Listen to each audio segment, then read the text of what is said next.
Morning. Hope everyone's doing well. This morning we are bright-eyed and bushy-tailed at the bus station. I think it's like 5 to 7 this morning. We're heading into town for my diabetes course, which is about 3.5 hours. It's been a journey, as I mentioned in the previous vlog. Sorry for the traffic coming past me. As I mentioned in the previous vlog, I was diagnosed with diabetes 2, and this is part of the journey, so I thought I'd bring you guys along and we could learn something together. We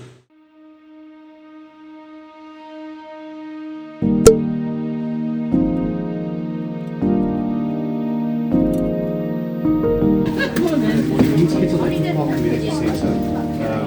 Do you want your tickets or do you need No, we need to. two singles, yeah? Yeah. Okay, but we don't know where to get off. We'll just stop. Thank you.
Hey guys, just a quick check-in. So we of course made our way back to the village we live in, and I learned quite a bit in the course today. I learned a lot about nutrition and how certain foods do certain things within the body, and that was not only educational, but that's definitely going to help me make informed decisions. What did you learn? A lot about it was for me about the. Sorry, a bit out of breath coming up that hill now. A lot of it was about the food intake and what you can and what you will not recommended. For example, there were things that I thought was safe that turns out not to be safe. Yeah, like fruit, And there for were example. things that I thought wasn't safe that turned out to be safe. So it was, yeah, it was very much an eye opener for me. Yeah, definitely an eye opener, and also definitely it's gonna help with like future meal plans and meal prep and body movement. Thank you for coming with me today. You're most welcome. So yeah, the journey continues for sure, and it's a long road ahead, and I think it's one of those things where it's going to be a continuous thing. I'll definitely touch base on the inner workings of diabetes and how, even though I'm not on insulin, every type of diabetes is something that one should take seriously. I just want to get home and then I'll check in with you guys then. Oh, that's so much better. Oh, that's so much better. This is so much better. While I was walking home, I thought to myself, I didn't give you guys context. I only mentioned in my previous video, if you haven't seen my previous video, I'll link it below, that I was diagnosed with diabetes prior to coming to the UK. Basically, Eric and I made appointments prior to leaving South Africa, your general check. And in hindsight, looking back, I should have actually have made my appointment a month before leaving, but I made it a week before leaving, because back then in my mind I'm thinking, yes, I mean, like, what's the worst that could be wrong with me? So I'm not thinking that I have developed this deficiency in my body. I'm thinking, it's just going to be a general check, and if something's wrong with me, I'll get medication, antibiotics, and I'll be on my way. Clearly not the case. Went to the doctor. She of course went through the motions of a general check, general health check, and we did a prick on the finger check my sugar. She wasn't happy with that. Did my blood pressure. She was like, your blood pressure is unusually high. She did it again. Came out more or less the same. It was 170 over 90, which was high, and she was concerned. She was concerned and wanted to check on another machine, which is why she then sent me to the nursing station. In between her office and the nursing station, I stopped and gave Eric a call to let him know what the doctor had found and what we were potentially facing. And on that call, I remember being upset and emotional. And somehow, when getting to the nursing station, when they put me on the blood pressure machine, my blood pressure had gone from 170 over 90 to 210. And as I'm telling you this, I remember the doctor's face, how she looked at me with this weight of concern.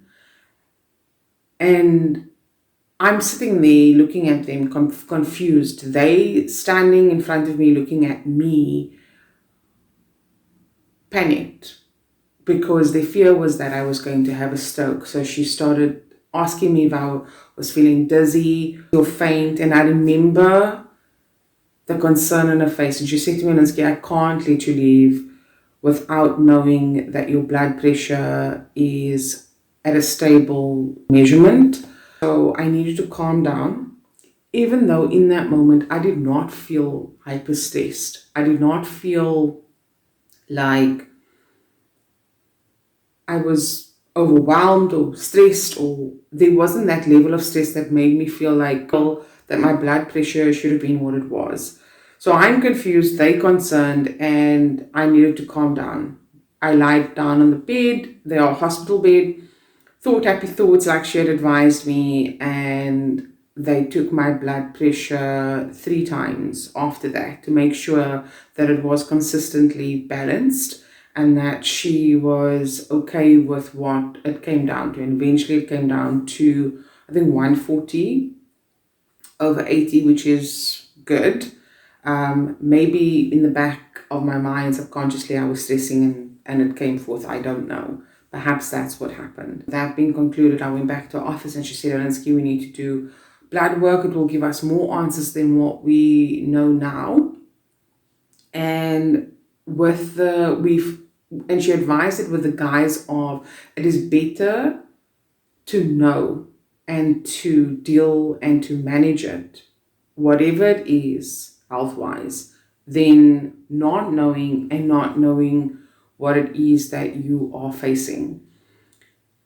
And especially with the added stress of coming to a new country, not knowing what the healthcare system is like, not knowing when I would get healthcare, not understanding how to navigate it or what the logistics of that looked like. It, at the time, seemed like a logical and sensible decision to make, and I was like, sure, let's do it. She set it up for the next day, and we managed to expedite my blood results to come literally the day before I left South Africa. I hopped on a plane, got here. With getting here, the doctor from South Africa had sent me dietary information of what I should be consuming, what I shouldn't be taking, and the amounts of how much I should and should not be taking. And that really helped me. I'm so appreciative for Dr. Gous in South Africa being so attentive and caring. And if she somehow stumbles across this video, thank you so much for your help and for your generous sharing of your knowledge. So with that information, we then tweaked the diet that we were living on, because at the first month we were living in an Airbnb looking for a permanent home to stay in, and obviously now we are in a permanent home, and we used that as a starting point and changed a lot of what we consumed back in South Africa to what it currently is now. With the information that she had sent us, we had then changed our grocery purchases from white pasta to brown pasta, white rice to brown rice. We always consumed brown sugar. Now I don't consume as much sugar as what I did back in South Africa. And from white and brown onions to red onions. There are a few other tweaks that we made to our grocery shopping, but that was a good starting point. Once we incorporated that into our everyday diet, of course, I then reached out to the NHS, trying to find out how one is able to get healthcare in the UK. Now, I will say that healthcare with the NHS is not free. Me being from South Africa, we had to pay for healthcare in advance. So, for example, if you come into work or study here and you are coming for a year, you pay for healthcare a year in advance prior to arriving in the country. And if you're for 2 years, 3 years, 4 years, etc., you pay 4 years in advance prior to arriving in the country. So that's what we did, and we are currently on the NHS. The NHS is only free for citizens of this country. So for us, it isn't a free service. We, of course, had to pay for that. The doctor here explained to me that it is hereditary, as Dr. Gous did in South Africa. And with having conversations with my family, I found out that we do have diabetes in our family. But I am going to take some level of accountability, because it's not necessarily hereditary only from my point of view. I feel like I had a hand in it as well. And I will say that part of my lifestyle had contributed to the full-blown development of the deficiency that is diabetes in my body. The doctor here in the UK was really kind. He set up 2 appointments. One was for blood work here, and then also to see the surgery nurse. The blood work was necessary because they wanted to have, of course, that information on file. And when I went to the surgery to have a consultation with the nurse, she did quite a few checks and then also unpacked quite a few information pieces about diabetes and how the changes in your body and how diabetes affects your body. One of which I didn't know, and it was reiterated today in the course, where the blood flow from the top of your body can be hindered and doesn't end up reaching the bottom of your feet, which causes nerve damage. So when I went in and met with a nurse, she checked the bottom of my feet and my legs to make sure that there was still feeling sensation underneath my feet as well as on my legs. They were happy with that. So she said to me, would you be interested in going to a diabetes course? And I said, of course, because I'm open to learning and understanding, with the hope of being better than what I was before. And that is what I attended today. In today's class, there was a reiteration of information I had learned along the journey from last August to now, but it unpacked all of the information in a simpler form that helped me understand it more in depth. And it helped me make a few decisions on how to transition from what I had learned in the beginning to what I need to do and how I need to level up my grocery adjustments, my physical movements, and wellness movements, and how I want to navigate it forward. So they started with food, and they categorized food into starch, protein, dairy, and sweets and candy. What I'd learned is that from starch perspective, being pastas, breads, anything that is wheat or flour based, I'm able to consume that, but within moderation. And the moderation looks like, the example that they used is the palm of your hand. So I'm able to consume rice, brown rice, but it has to be the size or the width of the palm of my hand. Not a heap, of course, but this is the measurement that I should be following. And with fruits and vegetables is 100% good. Fruits has its own natural sugar, And some fruits like bananas and apples, and there's a few others in that category that carries quite a high level of sugar, so I can't consume large amounts of apples and bananas. Berries are good. And then when it comes to proteins, red meats, of course, has saturated fat, as well as white meats. And the consumption of white meats and red meats, it is good for you, but within moderation. Same applies for dairies and cheeses. Milk I'm able to consume as long as it's skimmed milk, and cheeses I am able to consume as long as it's within moderation. Cakes and sweets and snacks and all the things that bring one joy in life, um, I'm able to consume them maybe once in a while. And it was the question in the room today was, so what snacks is one able to pick on? And the answer was nuts, any form of nut, as long as it's not salted or sugared or honey roasted or any of that. Raw nuts is preferable, and that is what I've been snacking on, but I have to get better and cut out certain treat items, like majority of what I enjoy. And that is the reason why when we got the information in August, I incorporated, because I want to gradually unlearn and replace the unlearning with new habits, like consuming nutrients that are good for me, as well as like rewiring how I think about the food that I'm consuming. The second thing was movement. I have to move at least 150 minutes a week, which is so doable.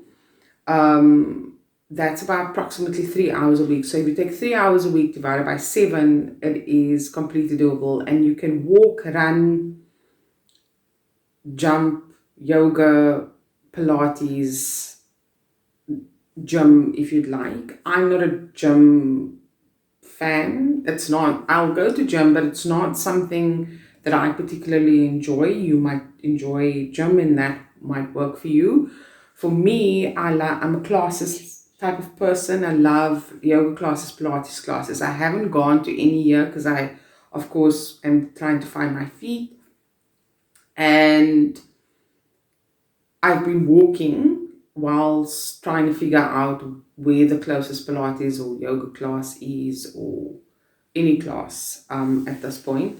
I'm going to have to level up in that, and of course go to a few classes. And then the other thing that I learned today is whether you are diabetes 1, diagnosed diabetes 2, or pre-diabetes, all of it is serious and should be taken seriously. And the reason why the change in diet and exercise is required is to help your body along with the burning of excess glucose in the bloodstream, and your pancreas isn't producing as much insulin for the body as what it did before, and now your body needs help. And they covered what different medications do and why people are prescribed different medications when being diagnosed with diabetes. It is to aid your body in producing natural insulin, and then the exercise and the burning of excess glucose in the body, that also helps.